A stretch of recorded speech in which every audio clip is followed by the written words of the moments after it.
संवाद उपनिषद श्रृंखला में आज का विषय समूह संवाद मीडिया संप्रेषण भाग 43। पत्रकारिता मूलतः हमारे देश की विद्या नहीं है, यह बाहर से आई है।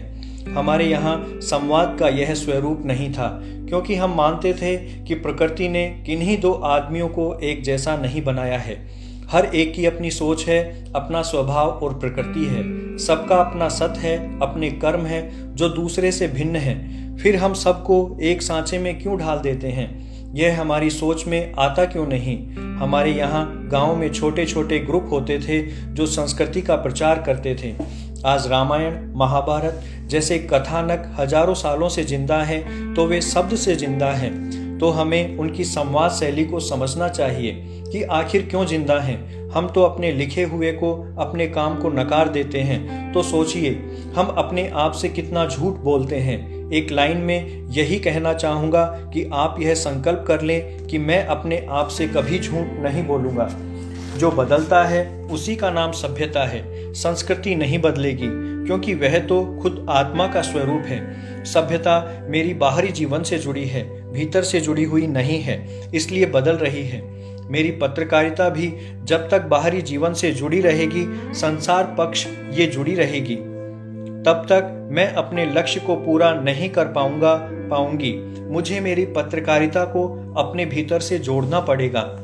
सबसे पहला सवाल तो हमें अपने आप से करना चाहिए कि मैं पत्रकार क्यों बनना चाहती हूँ। किंतु ज्यादातर लोगों के मन में यह प्रश्न उठता ही नहीं है। यह उम्र है लक्ष्य बनाने की, निर्माण की। आप आज जो चिंतन करेंगे, आप जैसे सपने देखेंगे, वैसा ही आपका भविष्य बनेगा। कितने लोग यह बता सकते हैं कि वे पत्रकार क्यों बने हैं अथवा बनना चाहते हैं? यह एक कठिन प्रश्न है। इसके आसान से जवाब होंगे पेट भरना, अच्छी नौकरी पाना, एक अच्छे टीवी चैनल या अखबार से जुड़ना, गृहस्थी चलाना आदि। किंतु ये सही जवाब नहीं है, और न यह सही है कि मेरी भाषा अच्छी है, अच्छा लिख लेता हूँ, अतः पत्रकार बन रहा हूँ। बल्कि सही जवाब है मुझे कुछ करना है, कुछ बनना है, समाज को कुछ देना है, कुछ अचीव करना है। यह मात्र मेरा सपना नहीं है, बल्कि मैं इस विषय के साथ कैसे जुड़ा रहूं। वर्ष के 365 दिन बराबर यही दृश्य मेरी आंखों के सामने रहने चाहिए। जब भी आंख बंद करूं, यही दिखना चाहिए कि मैं उस रास्ते पर हर रोज एक कदम बढ़ा पाया या नहीं बढ़ा पाया।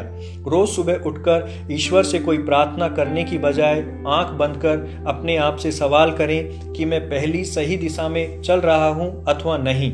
मैं अपने लक्ष्य से बंधा, अपने संकल्प से जुड़ा हूं या नहीं, तथा मेरा सपना मेरी पत्रकारिता के साथ किस रूप में जुड़ा हुआ है। इस प्रश्न के बिना हम जीवन में कभी आगे नहीं बढ़ पाएंगे। डॉक्टर ने हमें शरीर की जो जानकारी दी है, उसके अलावा हमें ज्ञात ही नहीं है कि शरीर में कुछ और होता भी है या नहीं होता। शरीर कैसे बनता है, अंदर कौन कौन से पक्ष हैं, यह डॉक्टर स्वयं नहीं जानता।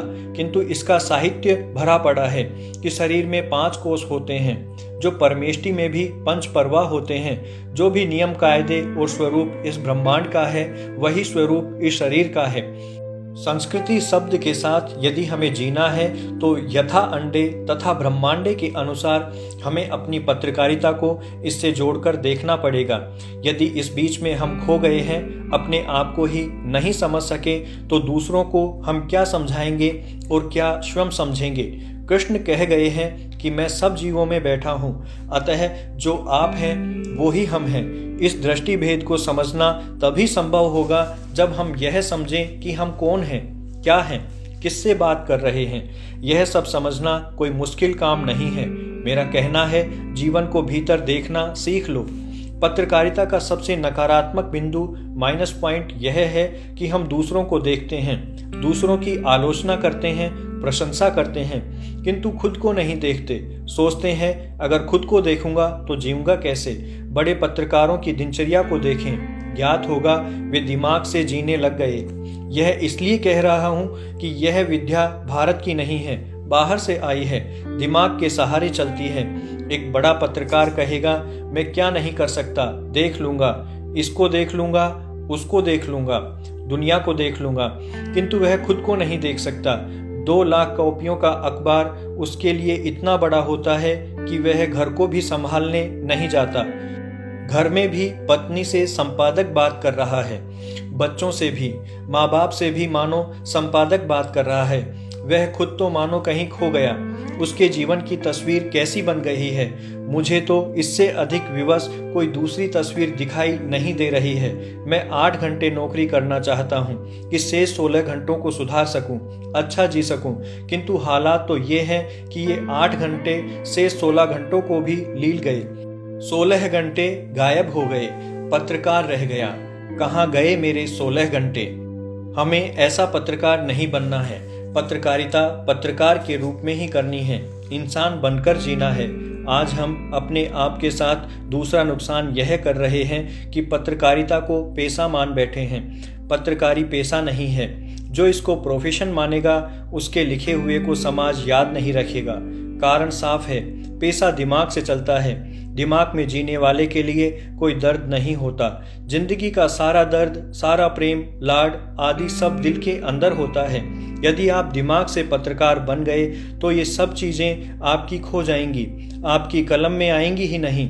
तब आप किसका प्रतिनिधित्व करेंगे, किसको अपने साथ जोड़ पाएंगे? क्या समाज आपको याद करेगा? क्या हमारी कलम का इंतजार करता रहेगा कि कब हम उसके मन की बात लिखेंगे? इसलिए कहता हूँ, पत्रकार बाद में, पहले आदमी बनो। किंतु हम आदमी नहीं बन पाते। पत्रकारिता का अहंकार इतना है कि उसका मन कहता रहता है कि दुनिया के हर सब्जेक्ट को मिटा दूं।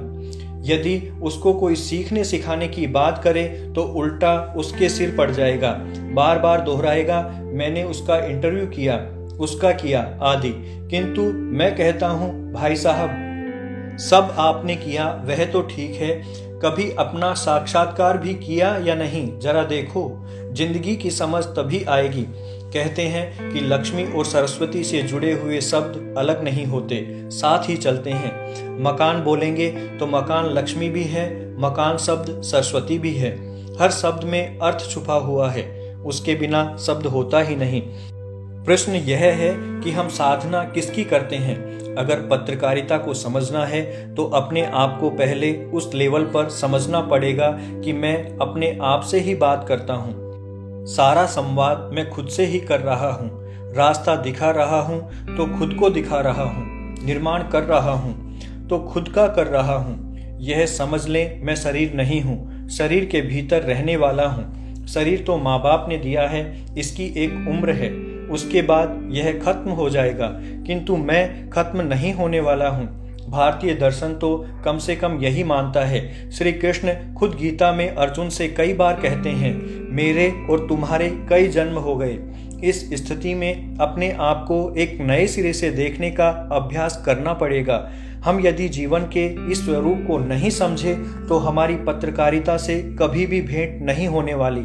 अतः सबसे पहले मुझे खुद को समझना है, स्वयं पर भरोसा करना है। मैं एक आम की गुठली आपको देता हूँ, हाथ में रखें, बहुत अच्छी लग रही है। खराब न हो इसलिए फ्रीज में रख देंगे, किंतु कितने दिन खराब नहीं होगी। एक समय आएगा जब वह खराब हो जाएगी। तो सोचें, गुठली का जीवन सार्थक हुआ या व्यर्थ हुआ? सार्थक तब होगा जब वह पेड़ बनेगी। और कोई सार्थकता किसी बीज की नहीं होती, किंतु पेड़ कब बनेगा?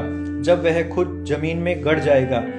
अतः यदि हमें भी पेड़ बनना है, पत्रकार बनना है, तो गुठली की तरह जमीन में गड़ना होगा। पत्रकारिता को भी इसी प्रकार समझें। पेड़ के फल लगेंगे, मेरे काम नहीं आएंगे। मेरी छाया किस राहगीर के काम आएगी मुझे पता नहीं। मेरा उस पर कोई अधिकार नहीं होने वाला है। यह प्रकृति का नियम है। कुछ सच्चाई इतनी कड़वी होती है कि उनको समझे बिना हमें अपना स्वरूप समझ में नहीं आ पाता। कैसे समझेंगे जब हम पत्रकारिता में शब्द भ्रम का जप कर रहे हों, अभ्यास कर रहे हों, साधना कर रहे हों। जीवन ही शब्द भ्रम से जुड़ा है, यह भी जानते हैं, किंतु हम शब्द को नहीं समझ पा रहे हैं कि उसका उपयोग जीवन में कैसे करें। शब्द से मेरा शरीर या यह धरती ही नहीं, सब कुछ शब्द का निर्माण है। सृष्टि भी जब कुछ नहीं था, केवल आसमान था, आकाश था, उसके वाइब्रेशन से हम पैदा हुए। आकाश से वायु बना, वायु से अग्नि और फिर जीवन।